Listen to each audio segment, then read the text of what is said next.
Prepare to rethink everything you thought you knew. This is Mind Benders, your source for the most mind-twisting facts that will expand your understanding of the world. Let's bend some minds. 2 trillion galaxies, 100 billion trillion stars. In the silent, unending ocean of the cosmos, is it possible that we are the only voice, the only spark of consciousness? For millennia, we have looked to the heavens and asked, are we alone? But perhaps we've been asking the wrong question. Perhaps the real question is, have we always been alone? The answer may not be found in the distant signals of a radio telescope, but buried in the dust of our own past, in the sacred texts and forgotten ruins of the most ancient civilizations on Earth. Nowhere is this possibility more potent, more startling than on the Indian subcontinent, a land of profound spirituality, vibrant history, and secrets that defy time itself. For thousands of years, the epic tales of India have spoken of powerful gods, celestial battles, and divine beings who descended from the sky. Mainstream history calls this mythology. Religion calls it faith. But ancient astronaut theorists ask a different question. Are these stories of gods, or are they eyewitness accounts of extraterrestrial visitors? The evidence begins with a text that reads more like a futuristic engineering manual than an ancient scripture, the Vaimanika Shastra, a text claimed to be transcribed from far older sources that provides astonishingly detailed instructions for building and operating advanced flying machines known as Vimanas. A new voice, that of an expert, cuts in. We see Dr. Arjun Rath, an ancient astronaut theorist. The Vaimanika Shastra isn't just a vague description of a flying chariot. It describes propulsion systems using Mercury Vortex engines. It details alloys of metal that modern science is only now beginning to understand. It even speaks of weaponry, cloaking devices, and the necessary diet for pilots undertaking interplanetary travel. You have to ask yourself, where did this incredible knowledge come from thousands of years ago? Were these Vimanas simply the product of a fertile imagination? Or were ancient scribes documenting technology they witnessed firsthand? When you examine the Hindu pantheon, the descriptions become even more specific. The god Indra riding his celestial chariot through the clouds, wielding a weapon that unleashes the power of lightning. Vishnu soaring through the cosmos on the back of the great eagle-like being Garuda.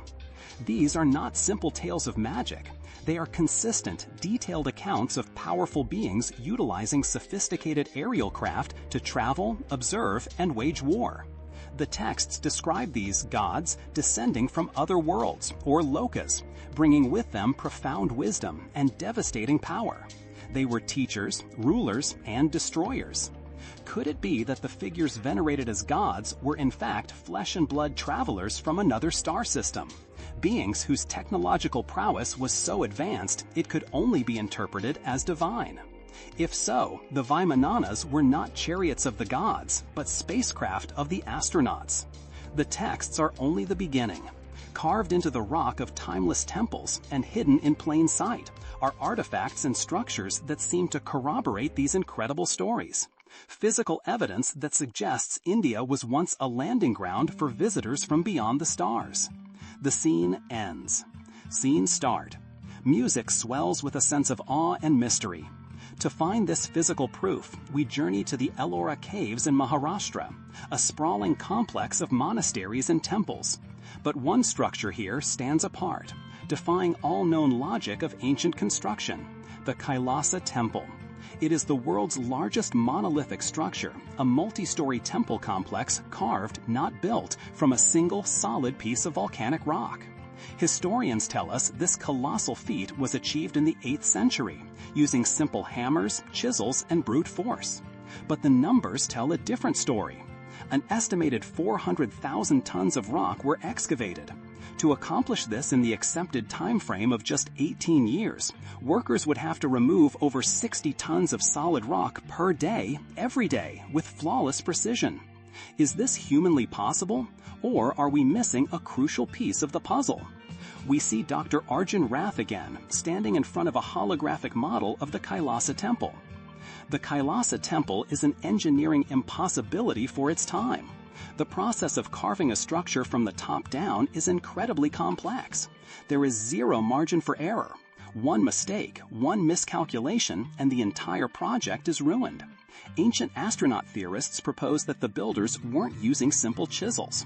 We believe they may have had access to advanced technology, perhaps sonic drills or high-energy thermal lances capable of carving and vaporizing rock with surgical precision. Technology that could carve a mountain. But what stories did these builders choose to tell in stone? All across India, from the rock-cut temples of Mahabalipuram to the forgotten ruins of Hampi, we find more than just architectural anomalies. We find strange and unsettling depictions, figures that bear a striking resemblance not to gods, but to modern-day astronauts in pressurized suits. Carvings of beings with elongated skulls, large eyes, and non-human features. Are these stylistic choices of ancient artists? Or are they literal representations of visitors they saw with their own eyes? In the town of Circe, sacred stone idols known as Naga culls depict serpentine beings, often intertwined with humans. Mythology calls them Nagas, wise serpent gods from a subterranean realm. But theorists point to a striking parallel found in cultures across the globe: the legend of the reptilian visitor. From the Hopi sky god to the Sumerian Anunnaki, ancient peoples describe powerful, non-human beings who came from the stars. Could the Indian Nagas be another piece of this global extraterrestrial puzzle? A reptilian species who once walked among us? The evidence for their power isn't just carved in stone. It's written in the epic accounts of devastating warfare. The ancient Indian texts, like the Mahabharata, don't just describe flying ships. They describe weapons of unimaginable power, capable of leveling entire cities in a single brilliant flash. A flash that sounds eerily familiar to a world that now lives under the shadow of the atom. Did ancient India witness not only extraterrestrial visitation, but also a devastating celestial war fought with weapons of mass destruction? The shocking evidence scattered across the subcontinent suggests a cataclysmic event that could rewrite our very understanding of ancient history. The scene ends. Scene start. Music shifts to a more ominous percussive tone. A celestial war fought with weapons of mass destruction? It sounds like science fiction. But what if the evidence has been preserved for millennia, not in a futuristic film, but in one of the world's oldest epic poems, the Mahabharata? This sacred Hindu text is more than a spiritual guide. It's a detailed historical account of a cataclysmic war. And within its verses are descriptions of a weapon so terrible it defies conventional explanation. We see Dr. Arjun Rath again, now in a library filled with ancient scrolls and manuscripts. The text is chillingly specific. It describes an incandescent column of smoke and flame as bright as 10,000 suns. It talks of a single projectile charged with all the power of the universe. The aftermath described is even more shocking. The wind began to blow, clouds roared, the very elements seemed disturbed. The corpses of the fallen were so burned as to be unrecognizable. Their hair and nails fell out, pottery broke without apparent cause, and the birds turned white. Hair and nails falling out, food contaminated, a single projectile with the power of the universe. To a modern reader, this isn't mythology. It's an unmistakable description of the effects of a nuclear explosion and the subsequent radioactive fallout. Could the poets of the Mahabharata have imagined such a thing? Or were they chronicling a real event, a war fought by beings who wielded technology that we have only just rediscovered? If such a devastating war took place, it would have left a scar on the Earth, a ground zero. Ancient astronaut theorists believe they have found it in the silent, desolate ruins of one of the world's oldest, most advanced cities, Mohenjo-Daro. Built over 4,500 years ago in present-day Pakistan, this metropolis of the Indus Valley civilization was a masterpiece of urban planning, with sophisticated drainage systems and a precise street grid. And then, suddenly, it was abandoned. For centuries, its collapse was a mystery. But when archaeologists unearthed the city, they found something deeply disturbing. Skeletons were found lying in the streets, some holding hands, as if they were struck down by a sudden horrific doom. There were no signs of conventional warfare, no arrowheads or sword-slashed bones, just people who died where they stood. The most compelling evidence at Mohenjo-Daro is the vitrification. In certain areas of the city, archaeologists discovered clay pots and stones that have been fused together, melted into a glassy rock. To achieve this, you need immense heat, upwards of 1,500 degrees Celsius. That's far hotter than any fire a burning city could produce, but it is consistent with the heat generated at the epicenter of an atomic blast. We see the exact same phenomenon at nuclear test sites today. The parallels are undeniable. Some of the skeletons found were said to contain levels of radiation up to 50 times greater than normal. An ancient city abandoned in an instant. Physical evidence of extreme heat, and a sacred text that describes in terrifying detail the effects of a nuclear-style weapon. The question is no longer just if extraterrestrials visited ancient India. The question becomes, were there different factions, and what were they fighting for? Make sure you don't miss what's next. Subscribe to Mindbenders and click the notification bell to continue this journey with us. Music swells with a sense of awe and mystery. To find this physical proof, could possibly have been worth fighting for? What was the prize? The answer, once again, may be hidden in plain sight within Hindu mythology. The texts don't just speak of a single war, but of a constant, eons-long struggle between two cosmic groups, the Devas, often portrayed as benevolent gods of light, and the Asuras, their powerful, often malevolent rivals. Mainstream historians view this as a classic allegory of good versus evil, but ancient astronaut theorists see something far more literal, the historical record of two competing extraterrestrial species. We cut back to Dr. Arjun Roth standing before a large animated star chart showing two different constellations highlighted. Dr. Arjun Roth. The Deva-Asura conflict is the engine of Hindu cosmology. They fight for control of the heavens and the earth.